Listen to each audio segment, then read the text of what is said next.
hit you, tell them they don't. The video shows a Cobb County, Georgia police officer talking to a woman in a car he pulled over on a traffic stop. She's unwilling to move her hands, afraid, she says, of getting shot, and he tells her, don't worry. But you're not black.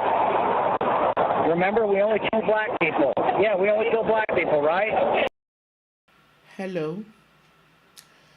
In the wake of the persistent murders of black youths by law enforcement agents in the US and a few other places, most of us who are Africans and Africans in the diaspora are once again confronted by the uncomfortable topic: how and when should we talk to children about race and racism?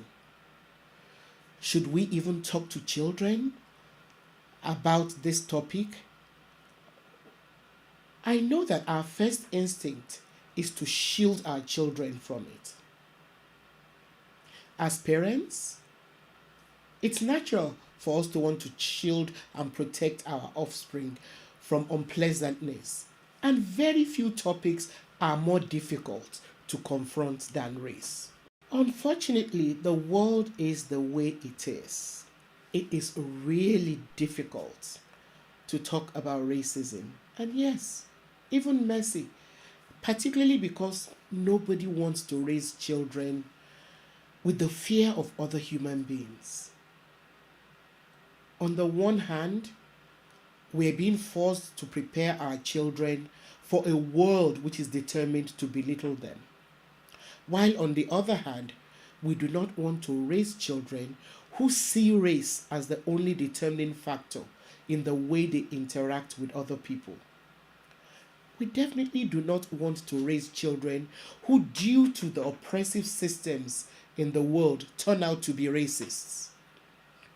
So just how do we find a balance?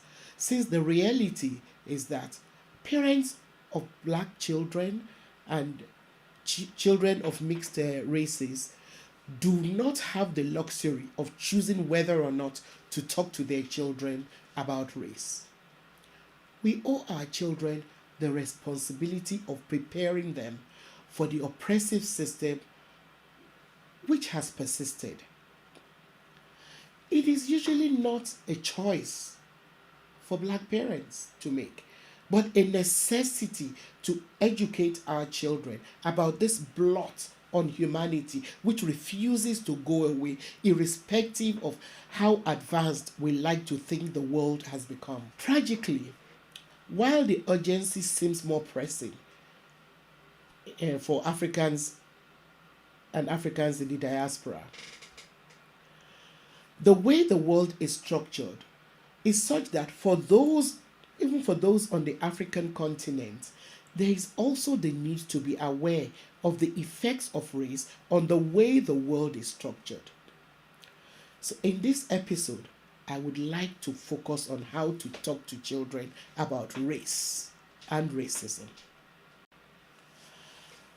First off, the social and educational development of children will make discussions about racism complicated, because what is addressed can be influenced by different factors such as family structure, socioeconomic status, or the environment in which we reside. I must confess that in researching this topic, I found that when discussing race and racism with children, there is no such thing as foolproof advice.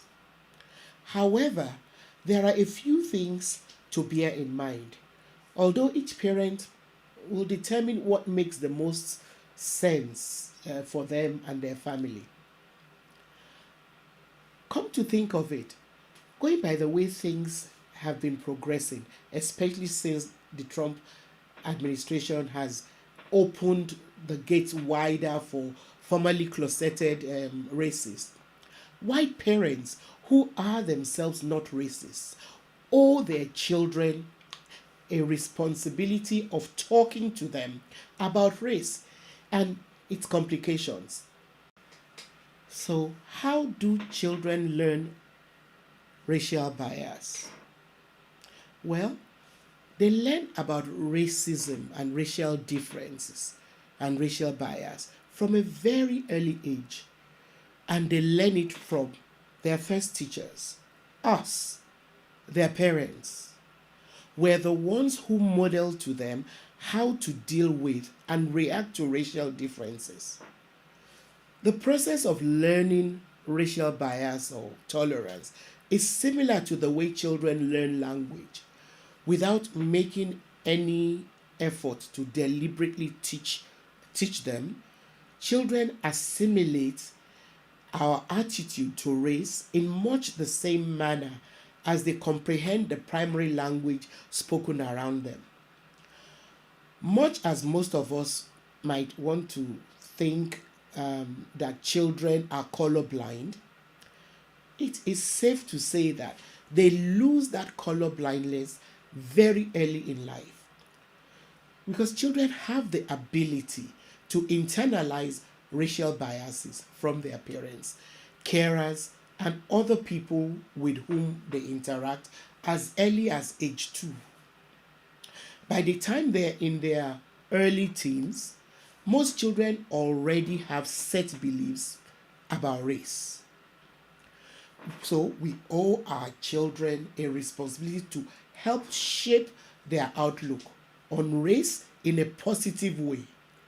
Unless you're an avowed racist, you must believe that all humans are the same.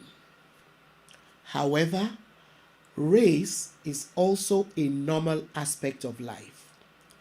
It's no use denying that there are racial differences. The world is made up of people of different hues and various physical attributes. Acknowledging differences should be turned into a way of honoring differences. It is better that we point out the difference to our children in a way which honors the humanity of all races, rather than leave them to find out from outsiders who want to capitalize on differences.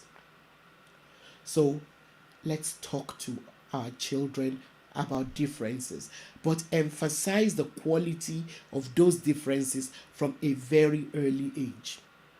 Talking about race should be a normal part of life in all families. Having said that, I also have to admit that in most parts of the world right now, white families can decide not to have these necessary conversations with their children. However, this is wrong.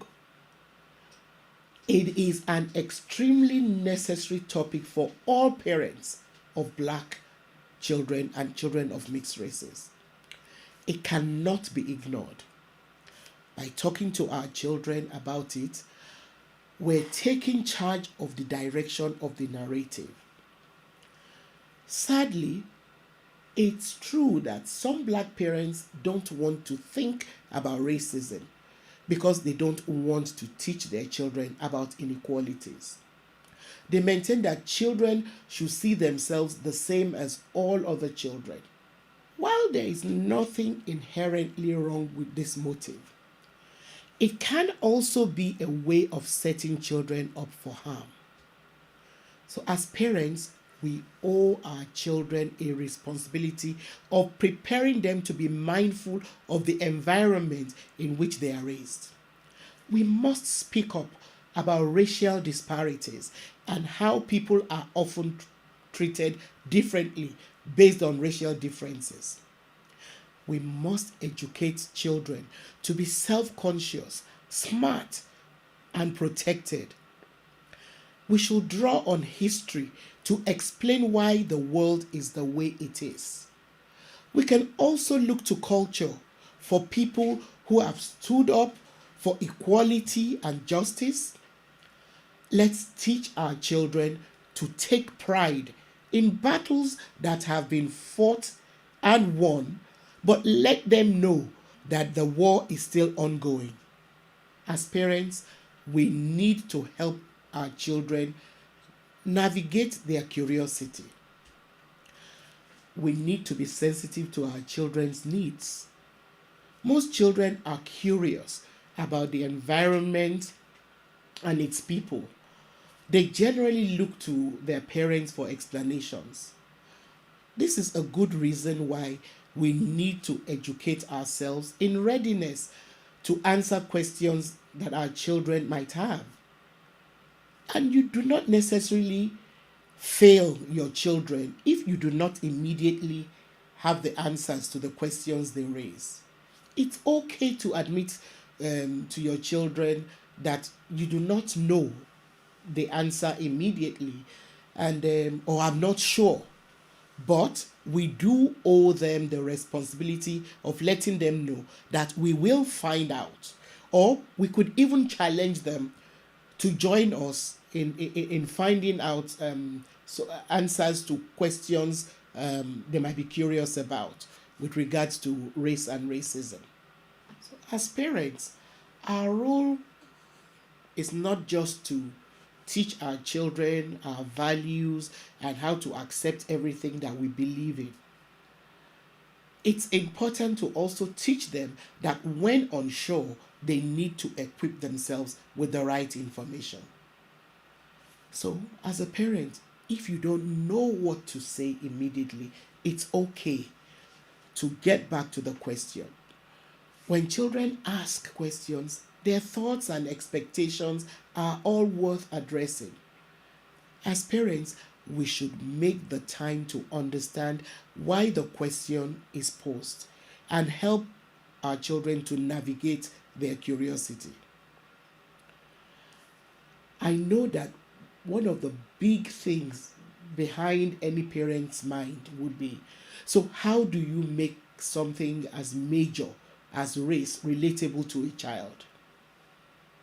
Race and racism, no matter who you are difficult to explain to children. But it's all right as parents to be wary of the fact that the concept of racism may be damaging or terrifying, especially if the child is likely to be an object of racism. The fear could also stem from the fact that as a parent, you might have experienced racism yourself. It is, however, necessary to use that fear by turning it into strength. Rather than shy away from it, let's confront it and use it to motivate our children. To remain silent out of fear of racism is to concede power, which can harm our children, who will be left vulnerable to it if we allow the fear of racism to keep us from empowering the next generation. The very last thing we want to teach our children is the idea that things are okay the way they are. By failing to talk to them about race and racism, our silence is telling them that the world is all right the way it is, and that there is nothing we can do about it. In other words, our silence is acquiescence. When it comes to issues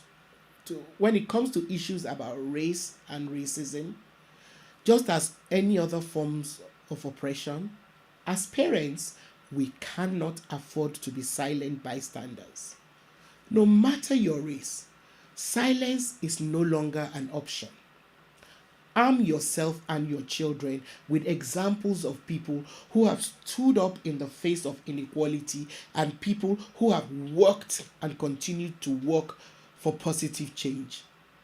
Let your children know from a very early age that you and they can be part of making the world a better place by embracing and honoring racial difference.